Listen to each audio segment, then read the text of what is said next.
On avait mis un point virgule sur l'enseignement qu'on avait commencé sur la prière, qui avait comme thème « Vous demandez, vous ne recevez pas parce que vous demandez mal ».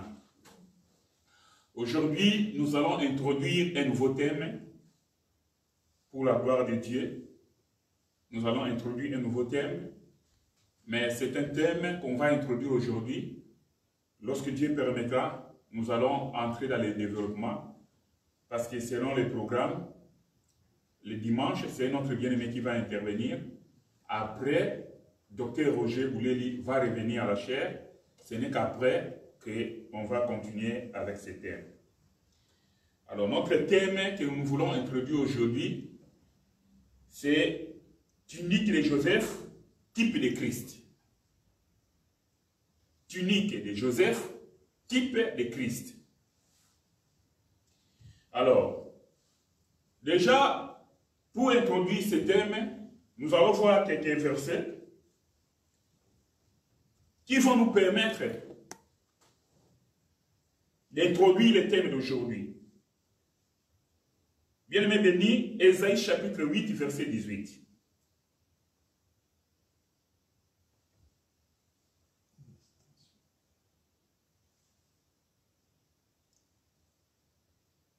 Ésaïe.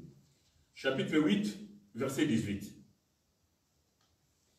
Je lis au nom de Jésus-Christ. Amen. Voici, moi et les enfants que l'Éternel m'a donnés. Nous sommes des signes et des présages en Israël, de la part de l'Éternel des armées qui habite sur la montagne de Sion. Amen. Amen. Alléluia. Amen. Ici, celui qui parle, c'est un prophète. Un prophète est en train de parler. Il est en train de dire, moi et les enfants que Dieu m'a donnés, nous sommes des signes et des présages en Israël. Donc, nous devons comprendre que quand un prophète parle, ou bien tout ce qu'un prophète est en train de faire, c'est tout un message. C'est tout un enseignement. Selon cette écriture, le prophète est en train de nous dire que lui et les enfants que Dieu lui a donnés sont des signes et des présages en Israël. Ah, nous comprenons que lorsque un prophète est en train de faire un mouvement, c'est tout un enseignement qu'il est en train de donner. Amen. Lorsque les enfants des prophètes sont en train de faire quelque chose, ou bien sont en train de faire un mouvement, c'est tout un enseignement, c'est un message que Dieu est en train de transmettre à son peuple. Amen. Alléluia. Amen. Voilà pourquoi, dans le livre de Luc 24, que nous allons lire, frère Béni. Luc 24. Luc 24, verset 27. Et puis, nous allons sauter, nous allons lire le verset 44. Je lis encore au nom de Jésus-Christ. Amen. Et commençant par Moïse et par tous les prophètes, il leur expliqua dans toutes les Écritures ce qui le concernait. Amen. 44. Puis il leur dit, c'est là ce que je vous disais lorsque j'étais encore avec vous, qu'il fallait que s'accomplisse tout ce qui est écrit de moi dans la loi de Moïse, dans les prophètes et dans les psaumes. Amen. Amen. Alléluia. Amen. Ce passage de Ésaïe 8, verset 18, ici, en d'autres termes, Jésus-Christ est venu encore marteler là-dessus. Puisque Jésus aussi fit un prophète. Ça, nous le savons tous, non? Oui. Jésus fit un prophète.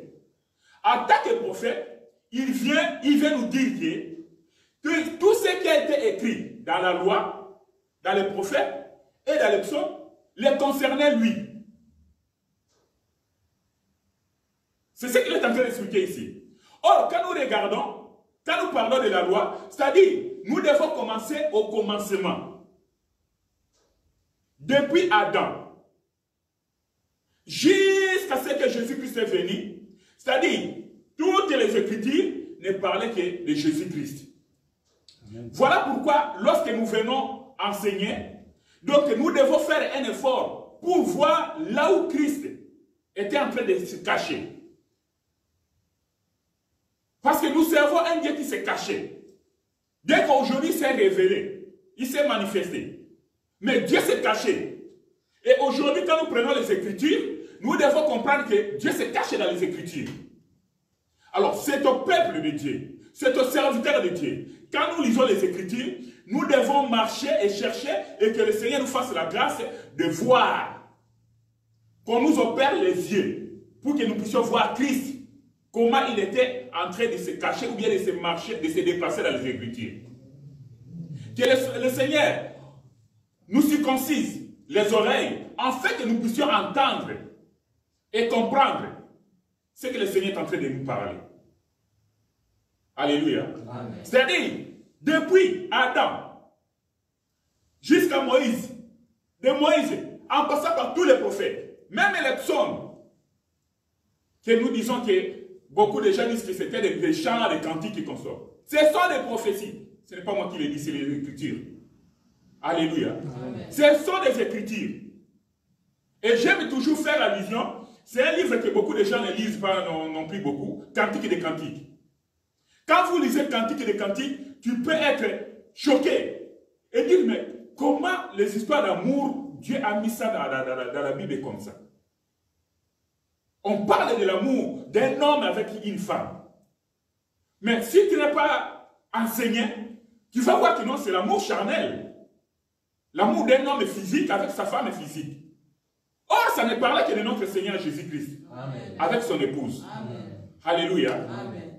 Voilà pourquoi nous allons prendre un dernier témoin. 1 Pierre, chapitre 1.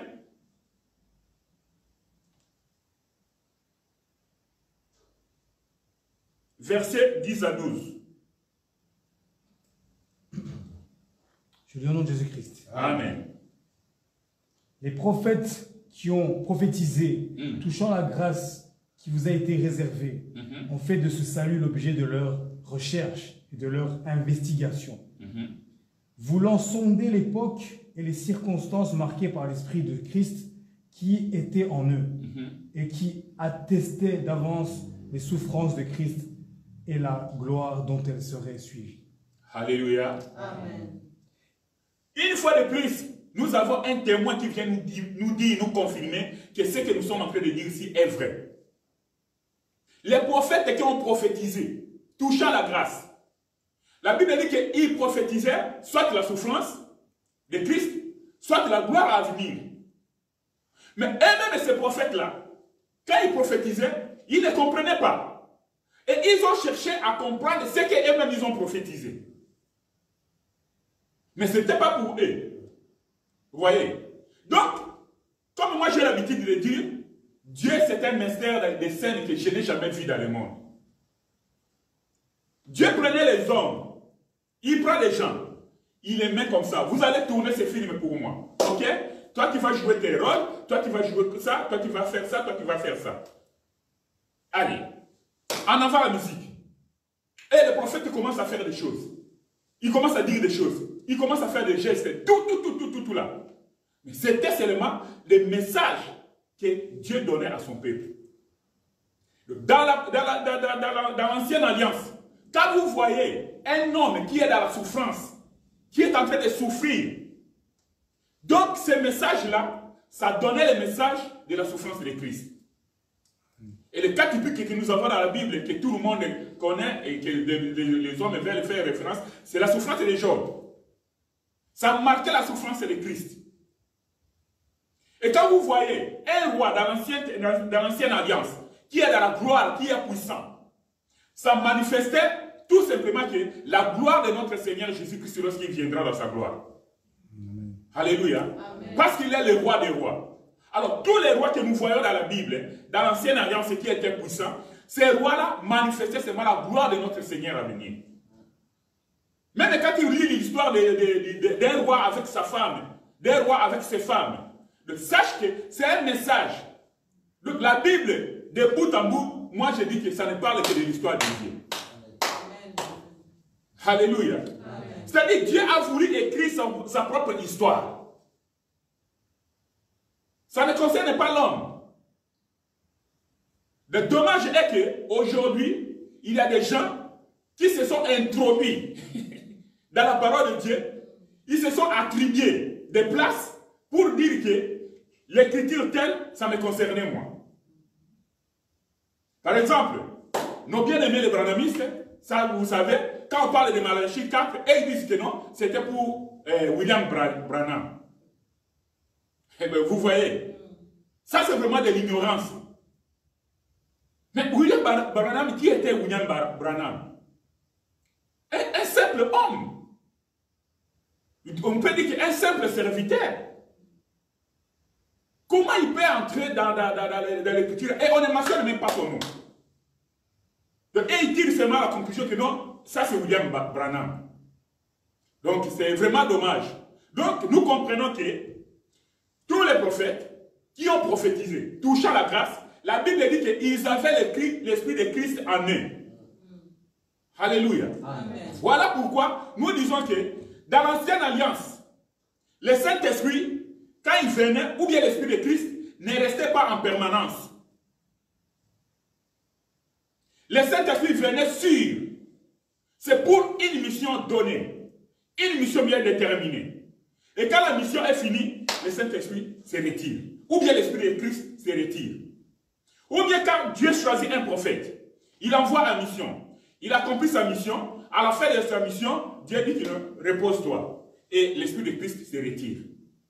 C'est comme ça qu'ils ont marché jusqu'à ce que lui-même le Seigneur Jésus-Christ est venu. Alléluia. Amen. Voilà pourquoi nous avons un exemple typique. Quand la Bible nous parle de l'histoire de la piscine de Bethesda, vous allez voir que la Bible dit qu'il y avait un ange de l'Éternel qui descendait pour agiter l'eau. Et toute personne qui était malade autour de la piscine, qui se plongeait la première dans la piscine, il recevait la guérison. Alléluia. Amen. Maintenant, parce que l'ange de l'Éternel descendait, pour que l'ange puisse descendre, il faut qu'il y ait quelqu'un qui l'envoie. Alléluia. Amen. Or, un ange, c'est un messager de Dieu. L'ange descendait, il agitait l'eau, mais la personne qui était le premier à se plonger dans la piscine, c'est celui-là ou celle-là qui recevait la guérison. Maintenant, vous allez voir que lorsque le Seigneur Jésus-Christ est venu, il est passé par là. Et en arrivant à cette piscine-là, tous les gens étaient tout autour là. Ils attendaient l'agitation de l'eau. Ils attendaient la descente de l'ange. Et la Bible dit qu'il y avait un paralytique qui était là. Depuis 38 ans, il était là, en train d'attendre. Il n'y avait personne pour le plonger dans la piscine. Et lorsqu'il voulait précipiter pour se plonger, il y avait d'autres qui se plongeaient déjà. C'est-à-dire d'autres paralytiques, d'autres malades venaient avec les membres de leur famille. Quand l'ange descendait pour agiter l'eau, il jetait tous les malades, les malades qui touchaient l'eau, qui entraient dans l'eau le premier, c'est celui-là seulement qui avait la guérison. Tous les autres sortaient comme ça et rentraient avec leur maladie à la maison. Mais comme celui qui a envoyé l'ange, lui-même était présent. Amen. L'ange n'avait plus de mission. Alléluia. La mission de l'ange s'est arrêtée là. Et il y a un bien-aimé qui m'avait posé cette question-là hier. On s'est parlé, il me pose des questions. Papa Roger, et il paraît que nous avons des anges gardiens, tout est chacun de nous. Moi j'ai dit des anges gardiens. Aujourd'hui, au temps de la grâce, l'ange pour faire quoi? J'ai dit non. Aujourd'hui, je ne sais pas, mais à ma connaissance, nous, on n'a pas des anges gardiens. Parce que si le Seigneur a envoyé des anges, parce que lui-même n'était pas encore venu. Vous comprenez? Alors, à partir du moment où lui-même le Seigneur Jésus-Christ est venu, il dit, ange, allez, merci beaucoup pour le travail qu'il a accompli. Stop, moi-même je suis là. Voilà pourquoi il va poser la question à ces paralytiques-là.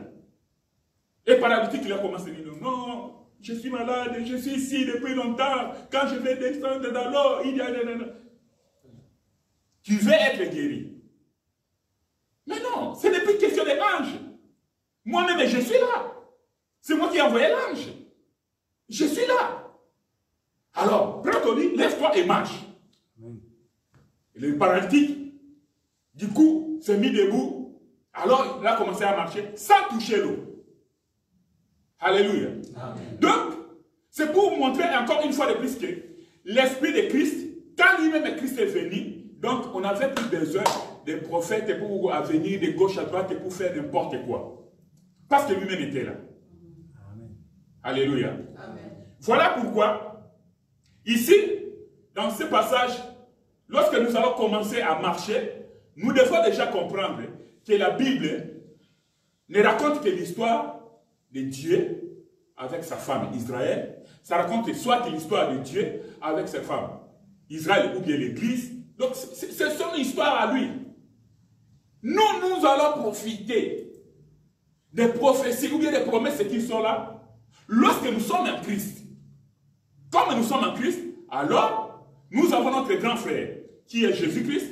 Nous sommes ses petits frères. Voilà pourquoi nous sommes des cohéritiers avec Christ. Amen. Alléluia. Amen. Nous héritons premièrement le royaume des cieux et tout ce qui est dedans, comme nous avons vu le thème sur la prière, et quand nous prions conformément à la volonté de Dieu, et nous bénéficions de ces promesses-là. Alléluia. Amen. Alors, nous allons maintenant prendre notre texte.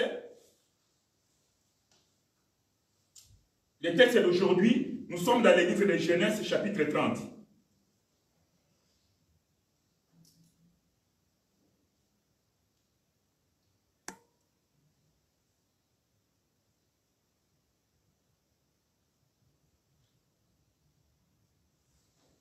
Versets 22 à 25.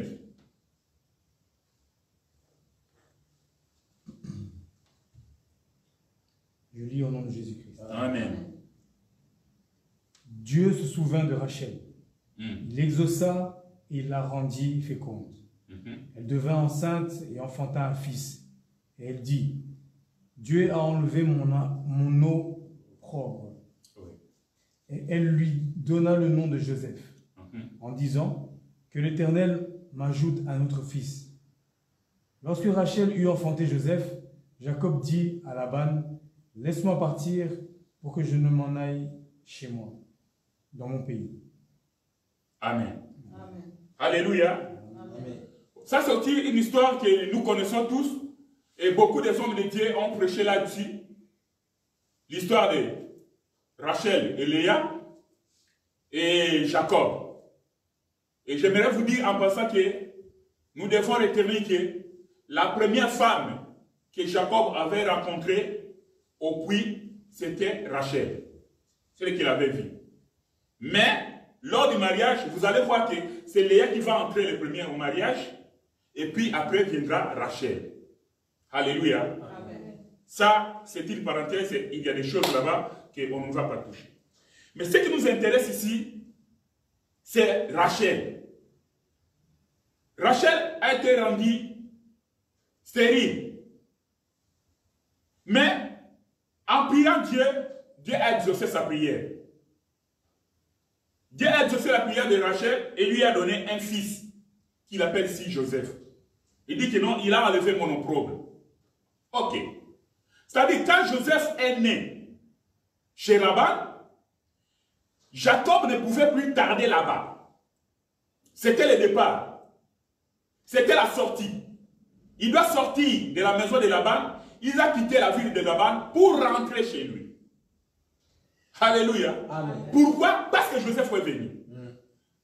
Le grand frère de Joseph était venu bien avant. Il n'y avait pas de problème. Mais quand Joseph arrive, c'est le départ. Quand Joseph arrive, c'est pour enlever l'opprobre. L'opprobre, c'est-à-dire la grande honte, la grande humiliation publique. Alléluia. Amen. Et aujourd'hui, le véritable Joseph, c'est notre Seigneur Jésus-Christ. Amen. Alors, le Seigneur Jésus-Christ, lorsqu'il est venu dans ta vie, tu l'as reçu comme ton Seigneur et ton Sauveur personnel. Il vient premièrement pour enlever l'opprobre, pour enlever ta honte, pour enlever la honte de ta famille. Amen. Amen. Alléluia. C'est ça la signification du nom de Joseph. Il est venu dans la vie de Rachel. Rachel a dit, oh, le Seigneur a exaucé ma prière. Il lui donna le nom de Joseph parce que le Seigneur a enlevé son opprobre. Alléluia. Amen. Et quand Joseph est né, il enlève l'opprobre et après cela, c'est le départ. Alléluia. Amen. Et quand on parle de départ ici, nous savons tous qu'on quitte un lieu pour aller vers un autre lieu. Amen. Amen. Donc, le Seigneur Jésus-Christ, il est venu pour nous enlever la honte que nous on avait. La honte du péché. La honte de nos traditions. La honte de nos coutumes. La honte de la mort. Tout ce qui nous humiliait. Le Seigneur Jésus-Christ, quand il vient dans la vie de quelqu'un, bien aimé, il doit enlever cela. Parce que c'est la parole. Et maintenant, après avoir enlevé cela, dans la marche à la fin, et que nous devons sortir pour partir, pour rentrer à la maison. Amen. Alléluia. Amen. Donc, vous allez comprendre à la longue que ce que nous sommes en train de dire ici, nous allons vérifier petit à petit avec les témoins pour voir ce que nous sommes en train de dire ici est vrai ou faux. Alléluia. Amen. Donc, Joseph est celui qui enlève l'opprobre. Nous allons encore rentrer dans les Écritures, bien aimés. Genèse chapitre 37. Versets 1 à 4. Jacob demeura dans le pays de Canaan, où avait séjourné son père. Oui. Voici la postérité de Jacob. Joseph, âgé de 17 ans, faisait paître le troupeau avec ses frères. Cet enfant était auprès des fils de Bila et des fils de Zilpia. Arrête-toi un peu un moment, bien-aimé. Recommencez, s'il vous plaît, ces versets-là. Voici la postérité de Jacob. Oui. Joseph, âgé de 17 ans, faisait paître le troupeau avec ses frères. Écoutez, bien-aimé. La Bible dit que voici la postérité de Jacob. Et pour donner la postérité de Jacob, on commence par Joseph. Est-ce que Joseph était le fils aîné? Non. Alléluia. Amen. Donc, quand tu compares cette postérité, si nous voulons suivre la généalogie de Jésus, qui est mentionnée dans Matthieu chapitre 1, vous allez voir comme s'il y a une contradiction. Alléluia. Or, dans la Bible, il ne peut pas y avoir de contradiction. La Bible commence par Matthieu, que voici la généalogie de Jésus-Christ. Il commence fils de David, fils d'Abraham. Mais pour Jacob, quand on veut donner la postérité de Jacob, donc on commence par Joseph. Alors que Joseph avait des grands frères. Joseph avait Ruben, Siméon, Lévi et les autres. Donc vous allez comprendre que ici c'est déjà le message que le Seigneur est en train de transmettre. Parce que Jacob était un prophète. Là nous sommes tous d'accord.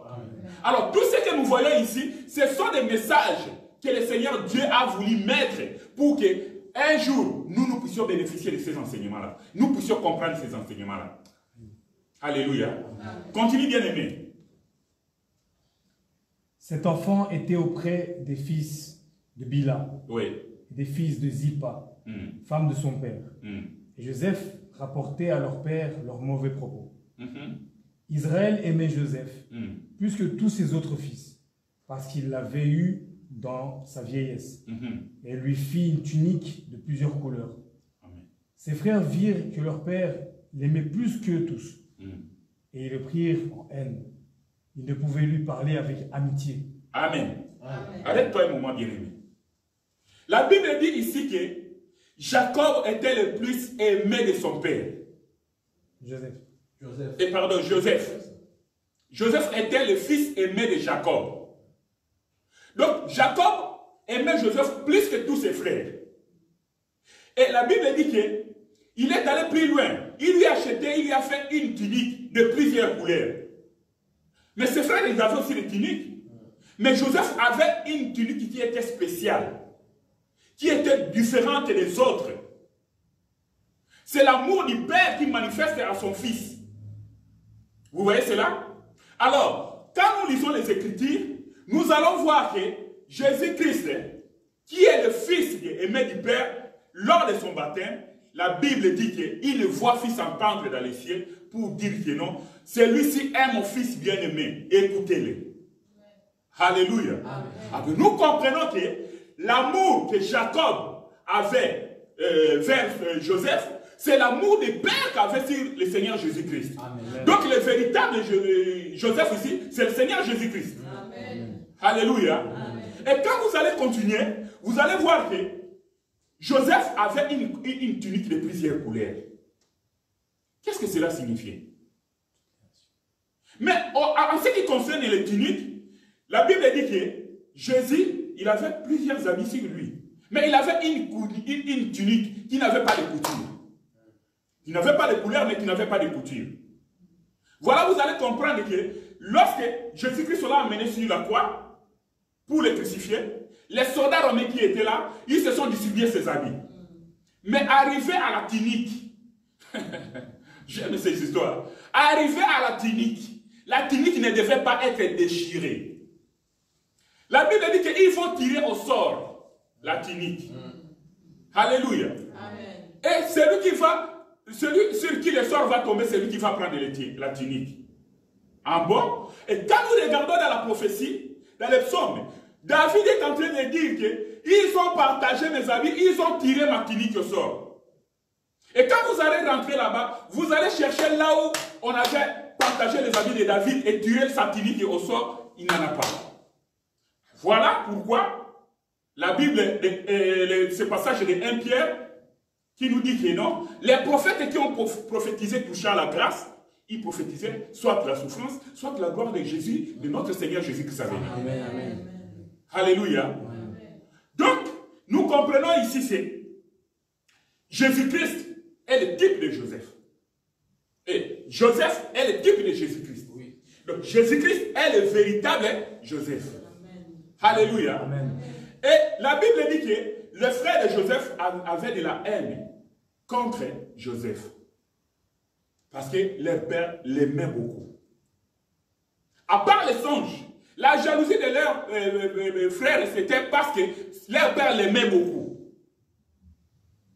Et nous allons continuer. Tu as lu jusqu'à quel verset, frère Denis? 3. 4, hein? Jusqu'au verset 4. Hein? Ok. Maintenant, tu vas aller du verset 12 au verset 14. Les frères de Joseph étant allés à Sichem pour faire paître le troupeau de leur père, Israël dit à Joseph, tes frères ne font-ils pas paître le troupeau à Sichem? Viens, je veux t'envoyer vers eux. Il répondit, me voici. Israël lui dit, va, je t'en prie, et voici tes frères sont en bonne santé et si le troupeau est en bon état. Et tu m'en rapporteras des nouvelles. Il envoya ainsi dans la vallée d'Hébron et Joseph alla à Sichem. Alléluia. Amen. Amen. Oui, bien aimé. Ici, nous voyons Jacob, la Bible dit qu'il est rentré en Canaan. Et quand il s'installa en Canaan, c'est là où il a envoyé ses enfants pour aller paître les troupeaux. Ses enfants sont allés plus loin. Or, quand nous parlons de Canaan, nous voyons les ciels. Alléluia. Amen. Quand nous parlons de Canaan, nous voyons les ciels. Pourquoi? Parce que nous sommes venus du ciel, nous sommes venus sur la terre et nous allons rentrer au ciel. Vous allez voir que les enfants d'Israël, avant d'aller en Égypte, ils sont venus du Canaan. Et ils sont descendus en Égypte selon la volonté de Dieu, selon la prophétie que Dieu avait donnée à son serviteur Abraham. Mais maintenant, pour sortir de l'Égypte, la Bible dit que le peuple d'Israël doivent monter à Canaan. Nous comprenons que c'est un peuple qui était venu du ciel, qui est venu sur la terre et qui doit rentrer au ciel. Amen. Alléluia. Amen. Et la Bible dit que maintenant, comme les frères étaient partis pour paître les troupeaux, il y a eu des jours qui se sont passés. Beaucoup de jours. Mais le père n'avait pas de nouvelles. Parce qu'à l'époque, on n'avait pas la nouvelle technologie comme nous avons aujourd'hui. Alléluia. Amen. Pas de radio, pas de télévision, moins encore de téléphone, moins encore Android. Aujourd'hui, je ne sais pas si nous sommes à quel Android. Quoi encore? Notre iPhone, je ne sais pas si c'est combien. On ne sait pas. Il n'y en avait pas. C'est-à-dire, le père n'avait plus de nouvelles de ses fils qui étaient partis. Maintenant, il va envoyer Joseph à partir de Canaan. J'aime ces choses-là. Parce que l'Écriture parle avec précision. Joseph va descendre. Le père la rappelle. Joseph vient, Père, me voici. Ah. Nous comprenons que quand le Père appelle le Fils pour lui donner une mission, le Fils répond, me voici. Alléluia. Avant de continuer, bien aimé, Hébreux chapitre 10, versets 5 à 7.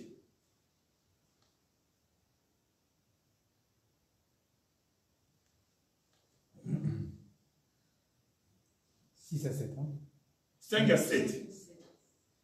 C'est pourquoi Christ entra dans le monde, dit, tu n'as voulu ni sacrifice ni offrande, mais tu m'as formé un corps. Tu n'as agréé ni holocauste ni sacrifice pour le péché. Alors j'ai dit, voici je viens. Dans le rouleau du livre, il est question de moi, pour faire, ô Dieu, ta volonté. Alléluia. Amen. Amen. Amen. Là-bas, nous voyons Joseph qui se présente devant son père. Il dit, mais voici Père, envoie-moi.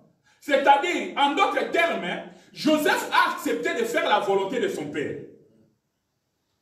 Son père qui voulait avoir des nouvelles, qui voulait savoir des informations sur la santé de ses enfants qui étaient partis un peu plus loin pour paître les troupeaux, il va appeler Joseph et Joseph se présente, il dit, me voici. Joseph va aller en mission. La mission de Joseph était pour aller visiter ses frères s'ils vont bien. Mais quand vous lisez l'écriture entre les lignes, vous allez comprendre que Joseph n'était pas allé pour voir ou bien recevoir, prendre les informations de ses frères et de revenir donner à son père. Vous allez comprendre que la Bible dit, avec précision dans ma Bible, je lis, il dit que tu vas voir si tes frères vont bien et les troupeaux. Alléluia. Nous comprenons que quand Joseph est allé voir, il n'est pas allé voir seulement ses frères, il est allé voir ses frères et les troupeaux. Amen. Alléluia. Or, les troupeaux n'étaient pas les troupeaux de ses frères. Les troupeaux, c'était les troupeaux de son père. Donc, nous comprenons que quand Joseph descend auprès de ses frères, pour voir ses frères, pour voir les troupeaux, c'est-à-dire Joseph est en train de rendre visite aux deux peuples. Amen. Alléluia. Amen. Joseph est allé rendre visite aux deux peuples. Il y a un peuple qui sont ses frères. Alléluia. Aujourd'hui, nous pouvons interpréter ça comme le peuple d'Israël. Et il y a les troupeaux de son père que Joseph doit voir et venir rendre le compte à son père. Alléluia. Amen. Et nous comprenons ici que lorsque le Seigneur Jésus-Christ est venu, en accord avec Hébreux chapitre 10, verset 5 à 7, là où nous avons lu, il a dit que tu n'as voulu ni offrande, ni holocauste. Tout ce qu'il a cité là. Mais tu m'as formé un corps. J'ai dit, me voici Seigneur, oh Dieu, pour faire ta volonté. Ah! Donc nous comprenons que lorsque Joseph accepte de faire la volonté de son père, c'est le type de notre Seigneur Jésus-Christ qui accepte de faire la volonté de son père que le père va envoyer. Et nous avons dit que Jacob ne pouvait envoyer Joseph qu'à partir de Canaan. Or, nous venons de voir que Canaan typifie que le ciel. Or, c'est à partir du ciel que le Père a envoyé le Seigneur Jésus-Christ pour venir voir ses frères et pour venir voir les troupeaux. Alléluia. Amen. Ces frères ici, nous faisons allusion, nous voyons Israël physique. Alléluia. Amen. Et au niveau des troupeaux, Jésus-Christ, quand il est venu comme les bergers, comme les bons bergers. Et voilà pourquoi il va faire cette déclaration. Qu'il y a des brebis qui ne sont pas encore dans cette bergerie. Il faut qu'eux, ils viennent aussi et qu'ils fassent quoi? Ils entrent.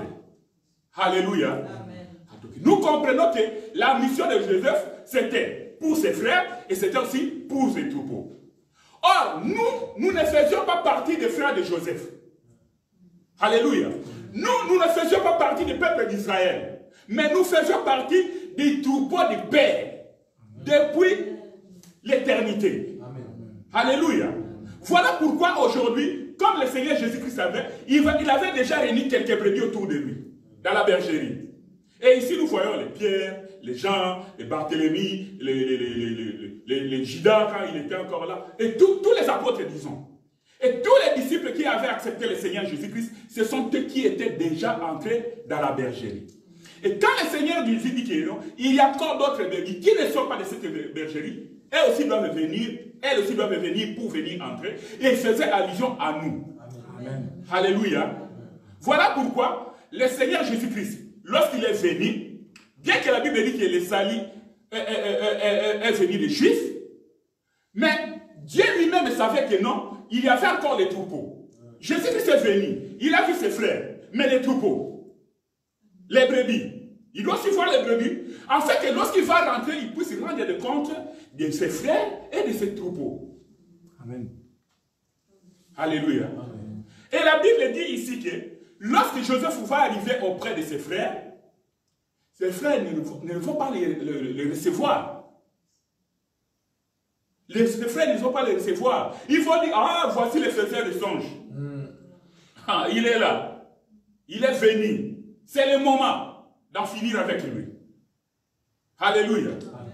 Or, les songes nécessitaient une interprétation. Alléluia. Voilà pourquoi, bien aimé, lorsqu'il est arrivé auprès de ses frères ne l'ont pas reçu.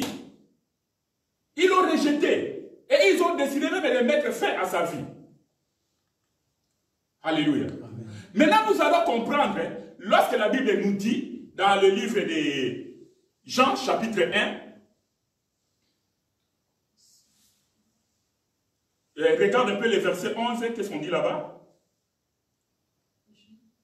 Il est venu chez les siens, et les siens ne l'ont point reçu. Ah! Alléluia. Amen. Il est venu chez les siens, et les siens ne l'ont point reçu. Donc, nous comprenons ici que Joseph, lorsqu'il est allé auprès de ses frères, et ses frères ne l'ont pas reçu, c'est le type de notre Seigneur Jésus-Christ qui va venir auprès de ses frères, mais les frères ne le vont pas recevoir. Les frères de Jésus-Christ physique, ils l'ont rejeté. Ils n'ont pas prié à lui. Pourquoi? Parce que Jésus, c'était un faiseur de songes. Alléluia. Amen. Et les songes que Jésus faisait, c'était lorsqu'il prêchait même avec des paraboles. Lorsqu'il donnait les exemples. Il dit non, ce monsieur-là, et il dit que non, moi je suis envoyé de Père. Moi je suis le Père qui est descendu du ciel. Vous voyez les songes qui nécessitent l'interprétation. Mais comme ils n'ont pas voulu cette interprétation-là, ils l'ont haï. Quand Jésus-Christ dit que non, je suis dans le Père est en moi. C'est un songe. Les frères vont dire non, celui-là, il mérite la mort. C'est exactement ce que les frères de Joseph ont fait. Quand Jésus-Christ est en train de dire, oh, vous dites que non, Abraham est votre père. Mais Abraham, lorsqu'il a vu mon jour, il s'est tressailli de joie. Alléluia. Et il va dire que avant qu'Abraham fît, moi je suis. Oh, mais toi tu n'as même pas 50 ans. Comment tu peux dire que tu as vu notre père Abraham? Qu'Abraham t'a vu. Donc ça c'était des songes que le peuple juif ne pouvait pas supporter. Que le peuple juif a dit que non, ce monsieur, en tout cas, il mérite la mort. Exactement ce que les frères de Joseph avaient fait avec leur frère Joseph. Alléluia. Mais notre thème ici est que la tunique de Joseph, c'est le type de Christ. Alléluia. Voilà un peu bien aimé pour la journée d'aujourd'hui. On va s'arrêter là parce que c'était une introduction afin que nous puissions développer cela et comprendre et appeler les témoins pour vérifier si réellement la tunique de Joseph était le type de Christ. Amen. Amen. Que le Seigneur vous bénisse. Amen.